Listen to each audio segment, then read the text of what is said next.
Hai, Assalamualaikum adik-adik kelas 3. Pada video kali ini kita akan belajar tema 1, subtema 2, pembelajaran 2. Apakah kamu masih ingat dengan tugas mewawancara orang tua pada pertemuan sebelumnya? Gunakan informasi yang sudah kamu peroleh untuk menulis cerita tentang perkembangan dirimu. Nah, ini hanya contoh cerita ya.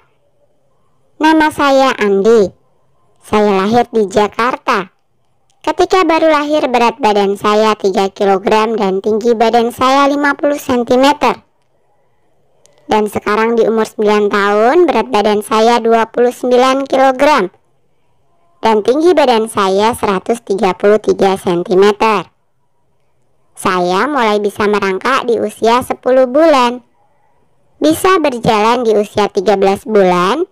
Dan mulai bisa berbicara di usia 2 tahun. Alhamdulillah saya bersyukur tumbuh dan berkembang dengan baik. Bagaimana perasaanmu setelah mendengar informasi tentang perkembanganmu? Saya senang karena saya tumbuh dan berkembang dengan baik. Apakah kamu juga mendapat informasi kapan kamu mulai bisa merangkak dan berjalan?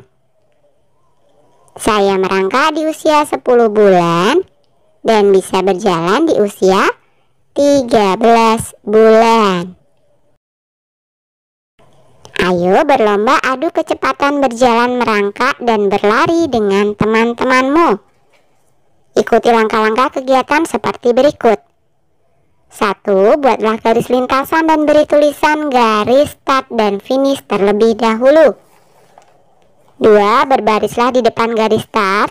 Bersiaplah berjalan merangkak mulai garis start. 3. Setelah diberi aba-aba oleh gurumu, merangkaklah dari garis start sampai garis finish. Setelah sampai garis finish, kembalilah ke garis start dengan cara berlari. 4. Siswa yang paling cepat sampai di garis start adalah pemenangnya. Selain tinggi dan berat badan, setiap orang juga memiliki kekuatan yang berbeda. Kekuatan juga dipengaruhi oleh beberapa faktor. Misalnya perbedaan pertumbuhan tulang dan otot.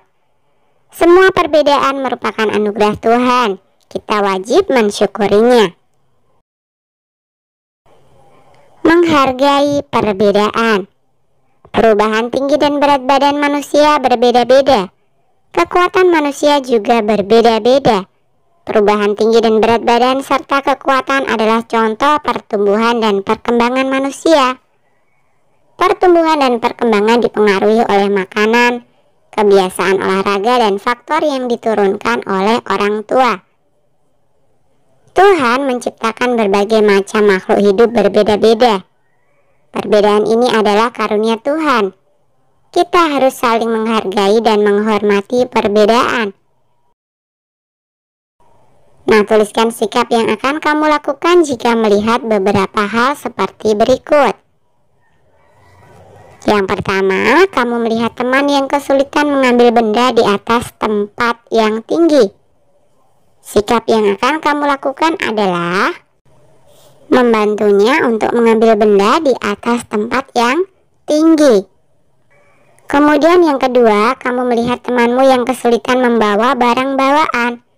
Sikap yang akan kamu lakukan adalah membantunya agar dia tidak kesulitan membawa barang bawaannya. Dan yang ketiga, kamu melihat temanmu yang kesulitan mengikuti gerakan tari.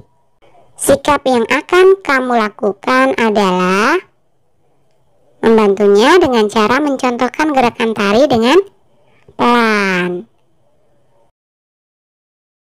Ceritakan pendapatmu mengenai gambar tersebut di depan teman-temanmu. Jika ada orang yang kesusahan atau kesulitan, kita harus membantunya. Sikap saling menghormati antar sesama termasuk pengamalan sila kedua Pancasila. Sila kedua berbunyi kemanusiaan yang adil dan beradab. Simbol sila kedua Pancasila adalah rantai.